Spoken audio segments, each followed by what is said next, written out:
Greetings, friends, and welcome back to Grand Adventure. I'm your host, Mark Guido, and we are finally back to boondocking. After, maybe 3 months wandering around the East Coast campgrounds, is this a spot or what? Yes, you can boondock on the beach in Louisiana. We're going to tell you all about it in this episode of Grand Adventure, so stay tuned.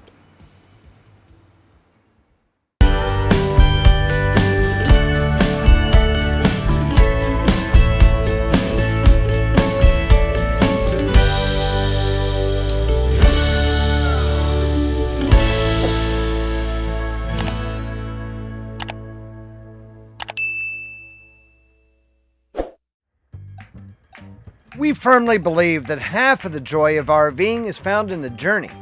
Of course, if that journey involves a Buc-ee's, I have to stop for some homemade beef jerky. But a 7-hour day of towing a 33-foot fifth wheel is a long, long journey. And that's what it's going to take to get to our beach boondocking spot in Louisiana from our last stop in Gulf Shores, Alabama.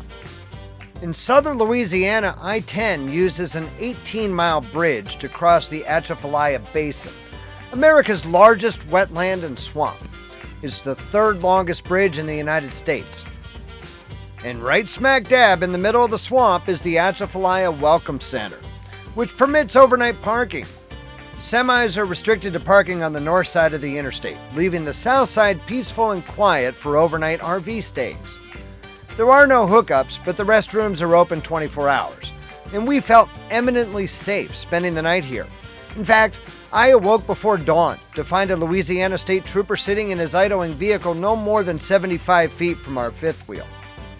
Had I stuck around past 8:30 a.m., I would have been treated to the free museum within the Welcome Center. However, I had several hours of driving to go and wanted to make the most of our time at the beach. And this is what we got for our early departure. Rutherford Beach sits along the Gulf Coast of southwestern Louisiana, south of the crossroads of Creole and east of the small town of Cameron. Signage here actually encourages camping on the beach, and the sand is firm enough to support any size or weight of RV. There are no signs indicating a stay limit, and camping here is free of charge. As always, we'll put a Google Maps pin in the video description down below if you'd like to camp yourself at this spectacular location.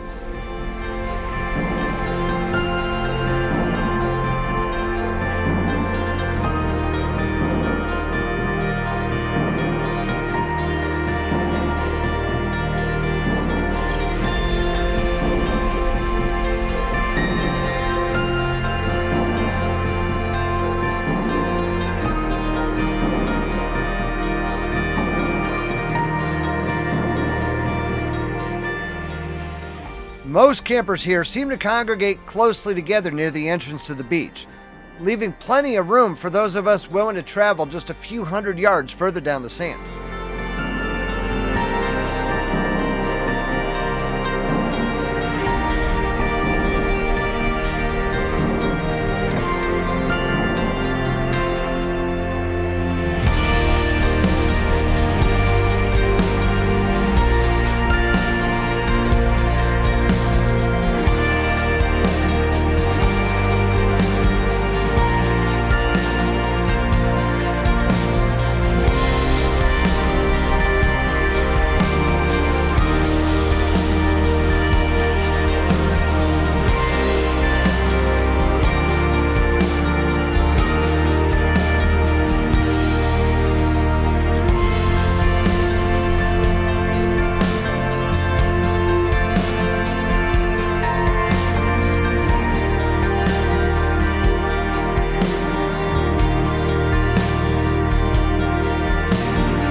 When we come right back following a brief ad break, we'll explore the area surrounding Rutherford Beach in Cameron Parish, Louisiana. So stay tuned.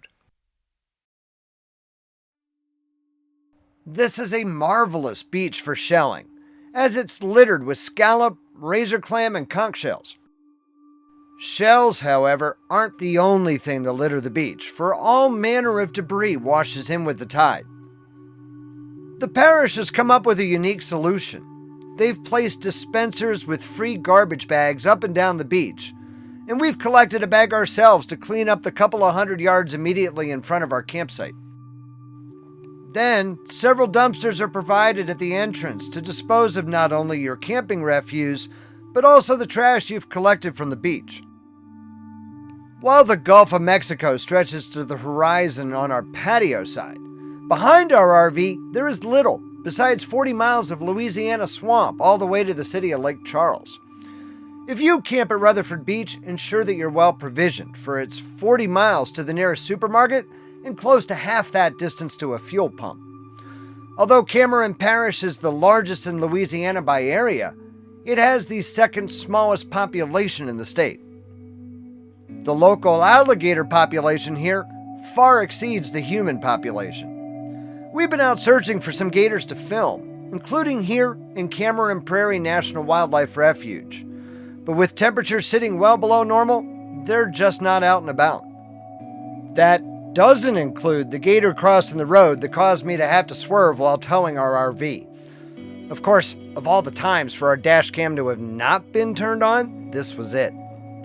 Those who do live in these Louisiana swamps lead a harsh life, complicated by the after effects of Hurricane Laura. Laura stormed ashore here in August 2020 as a Category 4, tied for the strongest hurricane to ever hit Louisiana, and made a direct hit right here with sustained winds of 150 miles per hour. The storm caused the deaths of at least 41 people in the U.S. and inflicted an estimated $19 billion in damages. Hurricanes Rita and Ike had already dealt this area debilitating blows in 2005 and 2008, respectively, the latter bringing with it a 22-foot storm surge that prompted a third of the parish's then population to leave. To add insult to injury, Category 2 Hurricane Delta struck the same area only 6 weeks after Laura. As a result, every structure here is either built on wheels or stilts, or both.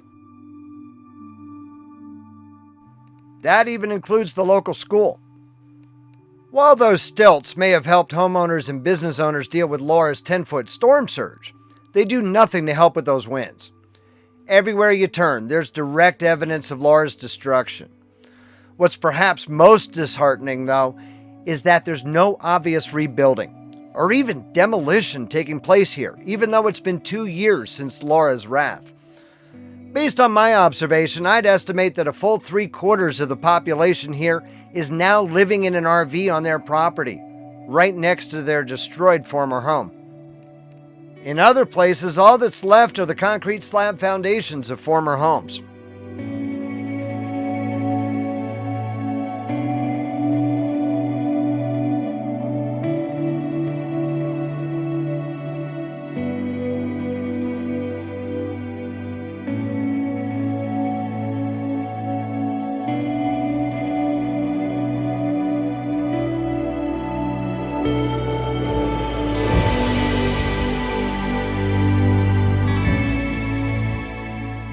One local resident told me that the storm surge left 2 feet of mud in the living area of this brick home in Creole, even though it's on stilts and a full 4 miles inland from the Gulf of Mexico.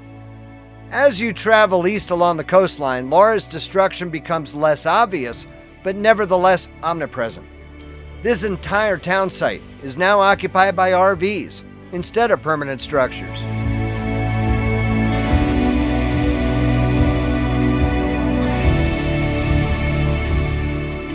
Pecan Island is a name that should be familiar to regular viewers of the History Network's reality show, Swamp People.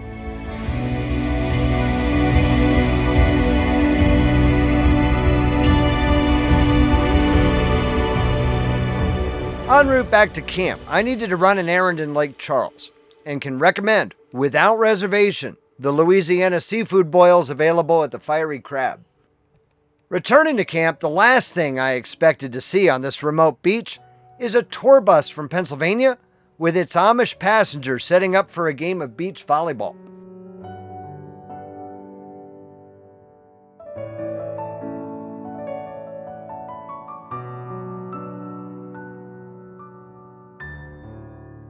We'll be right back with more from Rutherford Beach after a brief ad break to pay the bills, so stay tuned.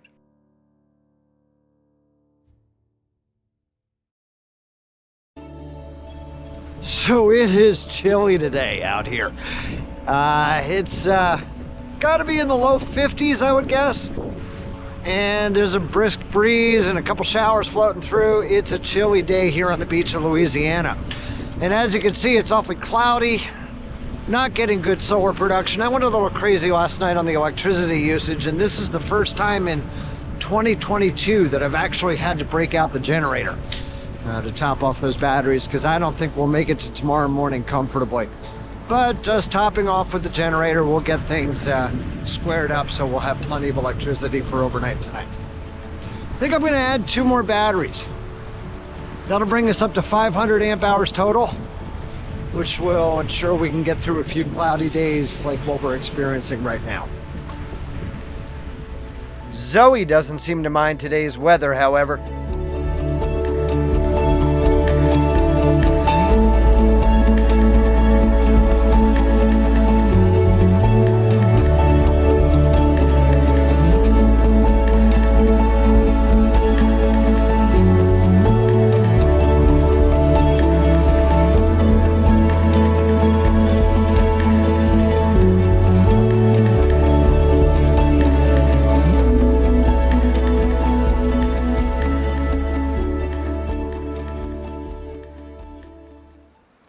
So at only 3 nights, this was a much shorter than typical visit for us. We usually stay in a place for a week. Therefore, this is also a much shorter than typical video for us. It's the holiday week, it's Thanksgiving week, and we're going to be heading west into Texas to spend Thanksgiving with friends. And then we're going to be bringing you along for the trip. So if you're not yet a Grand Adventurer, this is the time for you to go smash that little subscribe button right down there in the lower right-hand corner of your screen. And ring that notification bell to be sure that you never miss a Grand Adventure, which we air every Wednesday evening. We'd also be honored if you shared the channel with your friends, family, and on social media. Understand, it is extremely important to us that if you like this episode, please be sure to give us a big thumbs up down below. And while you're down below, you'll find the comments section where we'd love to hear from you after each Grand Adventure. So until next week, from Port Aransas, Texas, please remember, life is nothing but a grand adventure. We'll see you then.